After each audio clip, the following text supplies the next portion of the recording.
On today's show, we evaluate the season of James Harden, year 16, an all NBA level campaign, perhaps. Going to be talking about that, his playoff performance, and what's next on today's Locked On Clippers.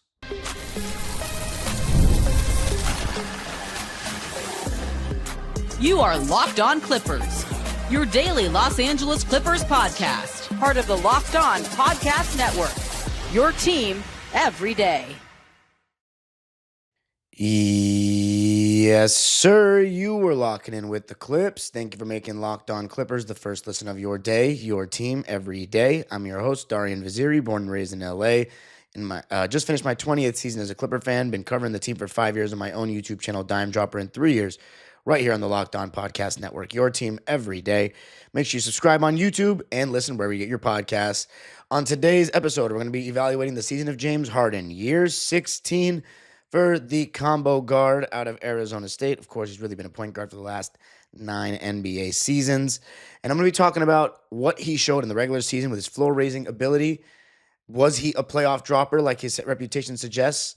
And what could you expect from him next? So, talking about what he showed this season. I mean, this was truly, and obviously the Clippers aren't a team with a very rich history, but this was one of the better seasons in Clipper history by an individual. 79 games played out of 82. This is a guy with mileage. This is a guy, and one of those games was, I think, a rest day, or maybe even two. But I think he really only missed like one, maximum 2 games, because I know one of them for sure was a rest day, with injury out of 82. I mean, it goes to show how durable he is. I mean, of course, he had that hamstring injury back in the beginning of the decade that really, took away the rest of his prime. But he's still, with how skilled and how crafty he is, been able to be an all-star player. And this season, with that 79 games played, and given the expectations of the Clippers before the season, people had us as low as 12, 13. And of course, a lot of that had to do with the uncertainty of Kawhi Leonard's health. But James Harden was also severely underestimated by national media and fans across the league. It seemed like people just didn't really watch that he had a better postseason than a Paul George, who just got a $50 million per year contract in the offseason. And he came with that stuff that we've seen from him throughout his prime, where it's, I can take a group of guys that really not many of them can create their own shot, but because I am the system, I am a one-man offense, I can get us good shots every time down the floor to the level that we need to be competitive and make the playoffs, because I haven't missed the playoffs. And that's exactly what he did. 35 minutes played a game, 23 points a game, 22.8 to be exact, but 23 points a game, which is more than he had the last, let me see. I mean, this was his highest scoring season since 2021, I believe. Okay, yeah, it was. It was his highest scoring season since 2021, where he averaged 24.6 points per game. So along with that, he averaged 8.7 assists, 5.8 rebounds, so 23, 9, and 6, or 23, 6, and 9, to go along with 1.5 steals a game, and if you round up, a block a game, 0.7 blocks per game. He did average 4 turnovers, but with the amount that he's going to handle the ball, I mean, it's inevitable he's going to average a couple turnovers. But that's an amazing season for year 16, and it's not just doing or averaging 23, 6, and 9. It's doing it on a 50-win team and playing 79 out of 82 games. I mean, we still haven't seen the All-NBA teams, but this is an All-NBA season. Now, I don't know what team he's going to be on, but as long as he's on one, then he deserves, then I'm okay. He didn't shoot the best from the field, but of course, 8.5 of his 16.4 attempts are threes. So basically half his shots are threes. So I don't have the true shooting percentage right in front of me, but he shot 41% from the field, 35% from three, and 87% from the free throw line. Look, when you're getting the number one defender and you're the number one option on your team, sometimes the efficiency won't be the best. What matters is, are you winning the games? Are you making plays? And are you one of the big reasons why your team is winning? And there's no doubt that James Harden was. I mean, he was the driving force all season long. In the pick and roll, he's shown what he can still get out of any team because just give him a screener, give him a couple shooters, and boom, he can get you good looks all game long. And that's what he showed throughout the season. He gave guys like Derrick Jones Jr. career regular seasons. Ivica Zubac. I mean, the Zubac Harden pick and roll. We've talked about what James Harden's done for Ivica Zubac, just being a guy that teams have to go over the top of the screen. And Harden, his timing on those pocket passes, the way he uses his eyes to manipulate a defense, really been, made life easier for Zoo. And he's also a great entry passer. I think that's something that we've seen throughout the NBA playoffs. Entry passing is definitely something that's not worked on in even youth basketball, and I'm guilty of it. But the real reality of it is you're not practicing entry pass as much when people aren't posting up, when people aren't trying to catch the ball down there. So when you have a big man like a Zoo or a Jokic, bad entry passers, guys that don't know the angles to throw them, how much weight you got to put on them, reading the backside help, all that kind of stuff, you see who can pass and who can't. And James Harden has the ability to throw entry passes from an angle that's not usually recommended, from the straight top of the key, just throwing it over the top of the whole defense, which he so often does. So with James Harden, the moral of the story was he was an all-NBA level player this year. I give him an A- on this season, truthfully, because what he was able to accomplish, I mean, without James Harden, our offenses would not be what it was. It's just the simple facts. It was a great James Harden regular season. We rode the backs of this guy. I thought that he was doing a great job leading. He was saying all the right things in the, with the media. And it seemed like just from reading the body language, we're not in the locker rooms. We can't tell exactly how things are going, the relationships between players and whatnot. But it seemed like everybody liked playing with Harden, said that he was, being a leader and really motivating guys. And we know what his relationship is with the guys, the bigs that, he plays pick and roll with. He always has them in pick and roll camp and whatnot. So absolute great floor raiser still, and that's something to be noted about James Harden when you're evaluating him, even at this stage of his career. Made the All-Star team and deserved it. Of course, he didn't make it last season, so this was his first All-Star appearance as a Clipper. And James Harden will always be known for, in this first year at Intuit Dome, being the guy that made us competitive, or really being that lead force. I mean, some might argue it's Zubac. I still think shot creation is the most important thing in the modern game offensively. But yeah. Coming up, though, was he a playoff dropper? What do we think about his series against Denver? Going to be talking about that coming up. I got to tell you a little something about Skims. When I found out Skims was making underwear for men, I was intrigued. I've heard so much about their quality from friends and family, so I had to give it a try. And let me tell you, it lives up to the hype. I've always had issues with underwear. Fit, comfort, or just finding the right style for me. I tried the Skims Boxer Brief, and I'm hooked. These are perfect for my active lifestyle. They move with me, never lose their shape, and stay in place all day. Plus, the lightweight material feels amazing, almost like you're wearing nothing at all. Shop Skims Men's at skims.com/LockedOnNBA and Skims stores. Let them know we sent you.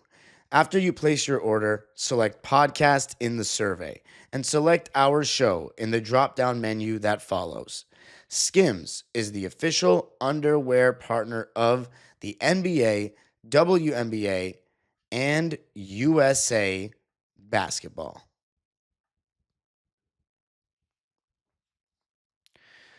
All right, so evaluating James Harden's season, which I rate at an A-, we got to talk about the postseason. Now, James Harden averaged 23, 6, and 9 in the regular season. In the playoffs, 19, 5, and 9. 3 turnovers, so 1 less turnover. Shooting splits were better, actually, outside of the free throws. 44% from the field, 36 from 3, but just 82% from the free throw line, whereas in the regular season he was about 88. Was that a playoff dropper? Well, if we're talking points per game and rebounds, yes. Efficiency a little better. The free throws, that was tough. For him and Kawhi, they both didn't shoot well enough on the free throw line, and that was a little bit frustrating. Not a little bit frustrating, definitely frustrating. But as far as Harden, let's just look at the series game by game, because the averages sometimes may not tell the full story. Because one game, one bad game, or one good game could really skew those averages.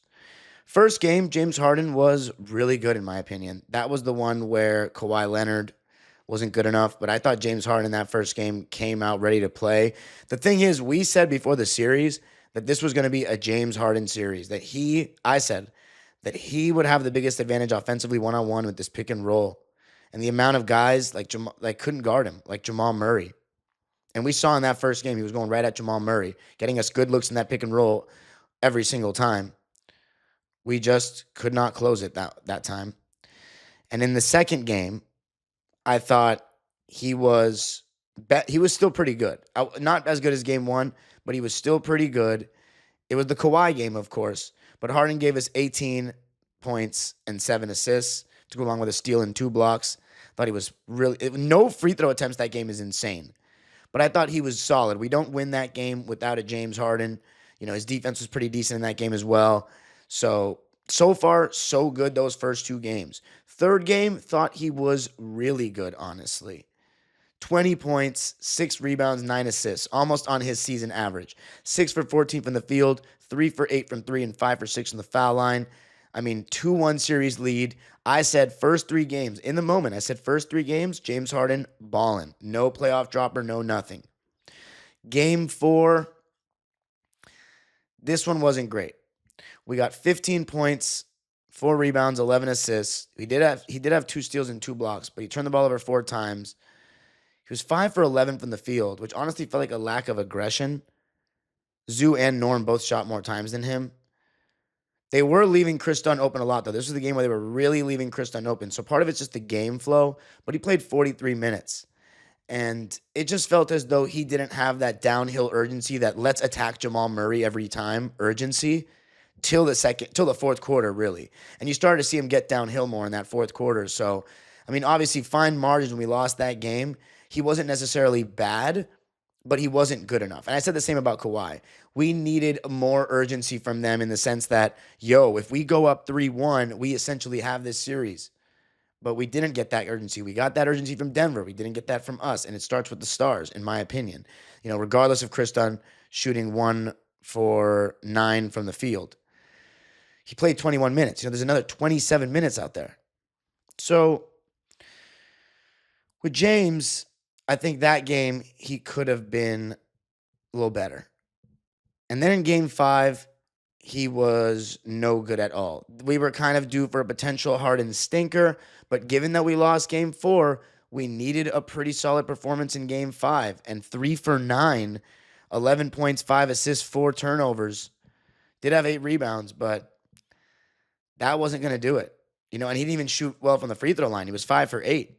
So that was part of the reason why we did not have a good game in game 5. And the one thing about James Harden is, and this is one of the consequences of having him on your team, is because he's so good at what he does, but he's not really like an off-ball player. He doesn't, he's not a very willing catch-and-shoot three-point guy all the time and doesn't move without the ball. You kind of have to run through him. And if he's not having a great game offensively or a good game offensively, then it's going to be kind of hard to win at high levels. The thing is, he's still creating a lot of good shots. We scored 115 points, but we allowed 131. And James Harden, nor anyone on this Clipper team, I don't remember. I'd have to go back and rewatch the game, but I don't remember me saying somebody was good defensively in this game. This game, we got lit up. So not a good enough performance there by James, which forced that crucial game 6 where I thought he was spectacular. 28 points, 6 rebounds, 8 assists, 2 steals, and a block on 10 for 20 shooting, 3 for 8 from 3, and made all 5 of his free throws. He was fantastic in that game, getting downhill, really attacking Jamal Murray. So that sealed for me, like the majority of the games in the series, I thought he was good. And then, of course, game 7, he was just awful. He did get a lot of assists, especially in the first half, but 7 points, 8 shot attempts. I think it really exposed the fact that, teams know if they run James Harden off the line, he's not getting into a mid-range really. Doesn't really have an in-between game like that he goes to.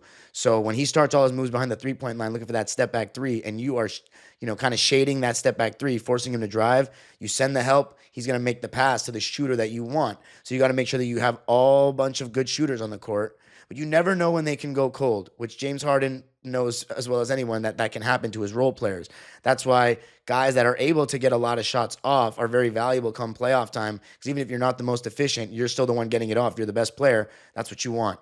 So unfortunately, James Harden doesn't have the same ability to get a ton of shots off the way he used to. And he was so explosive. He just rise up over the top sometimes back in the day. But now it's different for him. He's 36 years old, and that game 7 was just rough. So unfortunately, because we didn't win game 4, it put us in a position that we needed more in game 5 and 7, and he didn't quite deliver. The sad part about it with Harden is I don't think he had a bad series.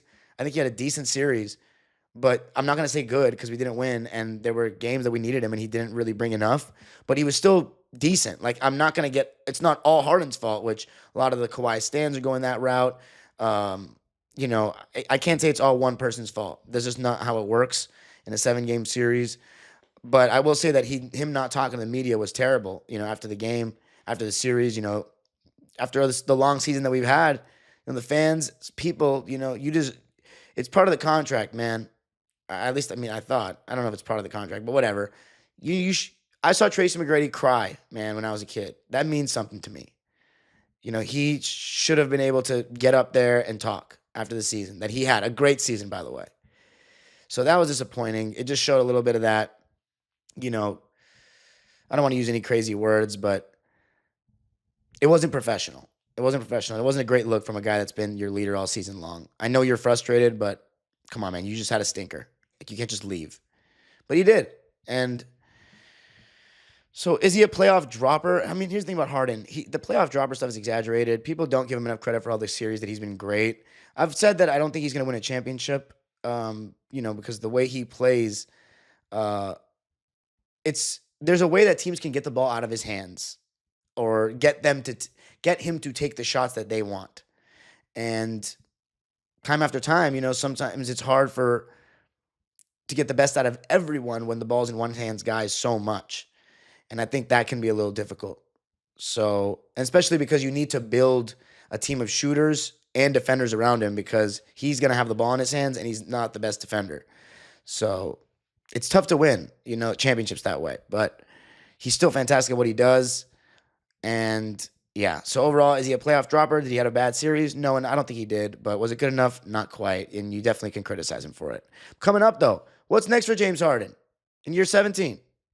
And what is he going to do for the Clippers? Going to be talking about that coming up. I got to tell you a little something about car gurus. Shopping for a car should be exciting, not exhausting. But between the confusing prices and hidden fees, it can feel overwhelming. That's why I love using car gurus. They help you cut through the noise and show you the best deals with full confidence. With over 4 million listings, Car Gurus has more new and used cars than any other major online marketplace in the U.S. They verify dealers, provide real price analysis, and give you the tools and data you need to make the right choice without second-guessing yourself. The best feature? Price drop alerts, so you know exactly when the perfect car is available for your budget. Plus, the in-depth vehicle details give you peace of mind before stepping onto any lot. It's no wonder SimilarWeb estimated traffic data shows Car Gurus is the #1 most visited car shopping site. Buy or sell your next car today with Car Gurus at cargurus.com. Go to cargurus.com to make sure your big deal is the best deal. That's cargurus.com. cargurus.com.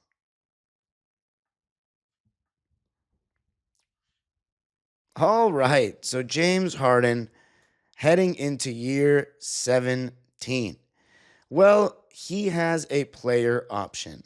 And here's the thing about Harden. After what he did this past season, I think he's looking for another payday. He's shown, and James Harden has shown that he views himself very highly. At times he would toot his own horn a lot about Zoo's development and, who's passing the ball. And, he definitely deserves credit for it. It just felt like he said it a lot, which, we know James Harden. Great players have to have a high view of themselves. But anyway, so he's got a player option for this next year. He can make $36 million. To be honest with you, I wouldn't be surprised if he wants another 2-year, 3-year deal, $40 million a year. Because, he showed that he's pretty good still. If you're all NBA for the next year or two, he's not going to ask for a 5-year deal, I don't think. But especially with the timeline now. Kawhi, let's look at Kawhi's contract because that's important as well. Kawhi Leonard's contract, because the Clippers probably want to, go a different direction at the same time. Kawhi Leonard is under contract, guaranteed money till 2027. So it's very likely that they could re-sign Harden, or we could re-sign Harden for 2 more years. About, I don't know. I wouldn't be surprised if he asked for like 2 years, $80 million. I don't know what that would do for the cap, the aprons, and all that. That's stuff I have to look more into. But for those wondering, dude, bringing Harden back, what the hell? Are you serious? I mean, what is the alternative? You know what I mean? He is still a guy that could get you wins. And the Clippers aren't trying to go a different direction. There's not guys in the open market that are going to give a better chance for Kawhi Leonard to win a championship than Harden, I don't think. And plus, the ball's in Harden's court. He's got the player option. It's not a team option. So what's he going to do? If I'm James Harden, there's no reason to leave. This is at your home. Clipper fans really like you. Lawrence Frank and them have valued what you've done. They went out and traded picks to get you. He just had a great season. Won Game 7 short to a team that lost Game 7 to a team that might win it all. So, I don't know. When it comes to James, I still am adamant in my stance that I don't think he will hold up to Larry one day. It's nothing personal. It's just something that I believe. I've said enough of why I believe that. But the thing is, it's not like my word is law, right? I've been wrong several times. I'm wrong all the time. I could still be wrong. But we're an older team. And James Harden and Kawhi Leonard being your best players in 2026, I don't know about that to win a championship. But the thing is, the Clippers don't really have a choice. They can't really pivot out of this. So they're going to try to make this team better. And I think they can make this team better. I think they can get closer, that we can still have another great season, and maybe we can make it past the first round for the first time since 2021. I don't know. I think that's going to be the attempt, though, of the front office this summer. So James Harden, great first full year as a Clipper. I mean, he's really played 2 years as a Clipper, but great first full year as a Clipper. Would you say he's a better Clipper than Sam Cassell already? I would leave that in the comment section. That'll be my question for the comment section. James Harden or Sam Cassell? James Harden was an all-NBA player. Sam Cassell did get us past our first playoff series win in franchise history. That definitely holds some sentimental value. What's my opinion? I'm going to go with Sam, but a lot of that's nostalgic as well, and because I like him more. But let me tell you something else, too, before we end. I got to tell you a little something about NBA Big Board. Thank you for making Locked On Clippers your first listen today. For your second listen, check out the Locked On NBA Big Board show. NBA draft expert Rafael Barlow reacts to every workout, interview, and rumor leading up to the NBA draft. Find Locked On NBA Big Board on YouTube or wherever you listen to podcasts. You can follow me on Twitter and Instagram at DimeDropperPod. Subscribe to my own YouTube channel, Dime Dropper, for even more LA Clipper, LA Sports, and NBA content. And of course, Locked On Clippers. Let's get us to 8,000 subscribers, people. We got to pass up Locked On Nets and Locked On Spurs. Those are the two next channels that we got to be passing up right here, Clipper Nation. So let's keep doing it. Hit the notification bell so you know every single time we post a video. Have you covered for all things Clippers this off season. And yeah, next episode, probably going to be talking about a sensitive topic about the guy who just won MVP. Might as well do an episode on it, though. But the age-old proverb continues. Go Clippers.